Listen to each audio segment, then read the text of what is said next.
Hello, and I just wanted to say thank you for the supportive comments that I got when I posted and ran yesterday, right when I shared my Forbes article.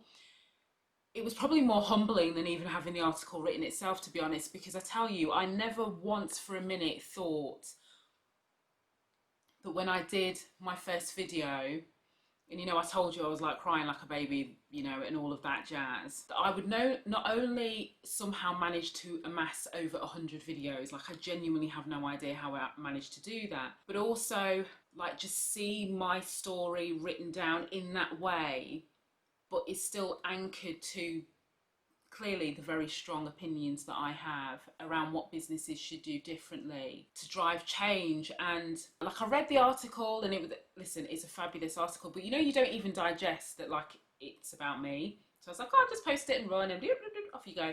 So it is a big deal, even though I was really rubbish with the caption, right? Because I didn't know what to say. Like I didn't want to be one of these people that write in their LinkedIn like headers as featured in Forbes. Like, listen, because it's not me. Do you know what I mean?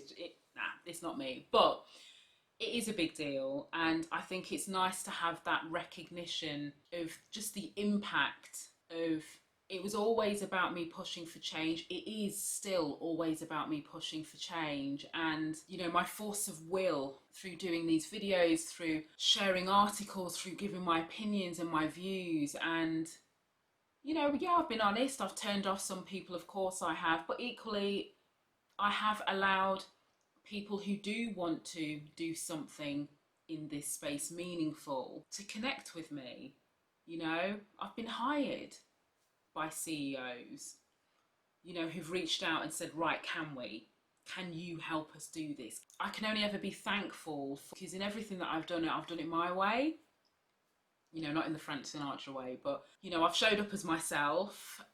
You've seen my journey, right from soft focus, right the way to laptop recording, to getting my fancy camera and having decent lighting. So you've seen all of that, but you've also seen me be very honest about how I feel sometimes as an individual, in terms of how things are sitting on my spirit, how I'm annoyed with some of the things I'm hearing and reading about, and how challenging I am. I would say like the Forbes article is a collective win, and it's a collective win for people who have stood by me from the beginning and, sent me messages, responded to my messages, sent me voice notes, commented on my YouTube channel, when they saw that I was probably not looking so bright and breezy, sent me messages just to say, do you know what, keep going, And it hasn't been easy, like I talked briefly about in the article, but I wouldn't change it.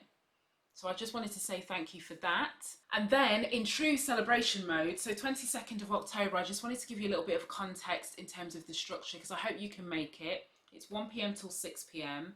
Like, of course, somebody said, no, Shreen, that's not a show, that's a conference. I'm like, no. What I'm doing is a show. It is not a conference. There's no dry biscuitness going on here.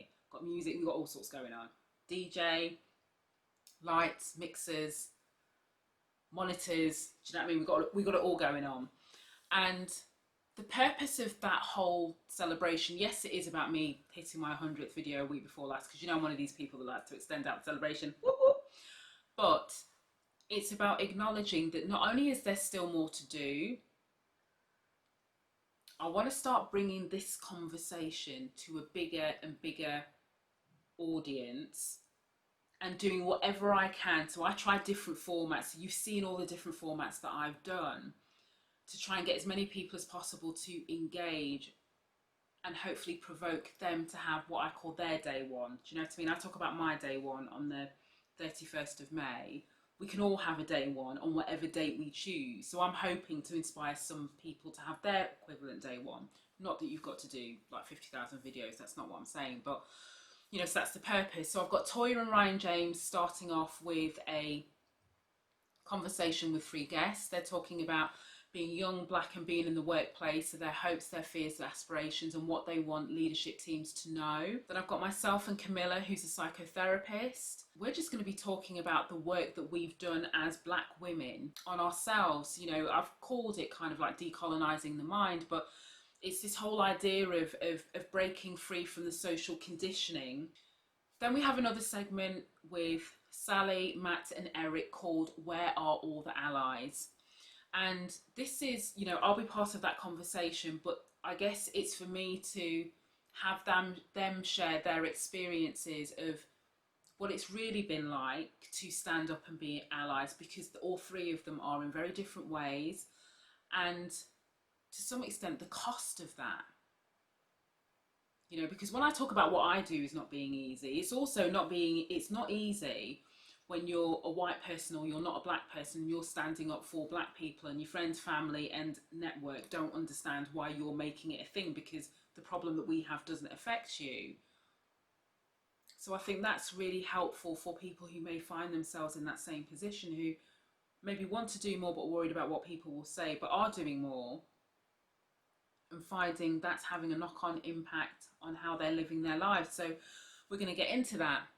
And then we're going to be finishing with somebody who I admire. I respect them, but ultimately I admire him, Dean Okai, and he is a deep brother. That's how I refer to him as. And we're going to be talking about the real future of black leadership. He's got a program that I'm really interested in. I'm interested in his thought process behind setting up the program, which will make sense when we talk about it. And as always, I am unapologetic in the fact that I am centering myself, because, you know, like I can say like it's my show, whoops, I can do what I want, but I'm also centering black people, because this is about black people. So I've not moved, you know, I've not gone Hollywood just because I've got my nice picture taken by my daughter. I don't even know if I told you this, but the main picture, actually, this is a side point, that was featured in the Forbes article was actually taken by Tia, my 12-year-old.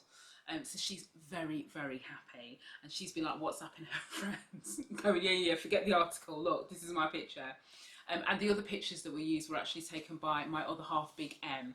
So two of them are very happy with the article. No, I don't think they've really properly read the words, the fabulous words that Carmen put together, but they're very happy to see their work in the article. So doubly, it has a very special meaning for me.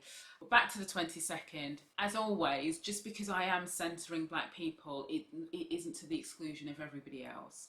So it is for everybody. But, you know, I know how to like drop it like it's hot. So we'll keep it light. You will have fun, and I promise you it won't be a waste of your time. Thank you, and I'll see you again soon.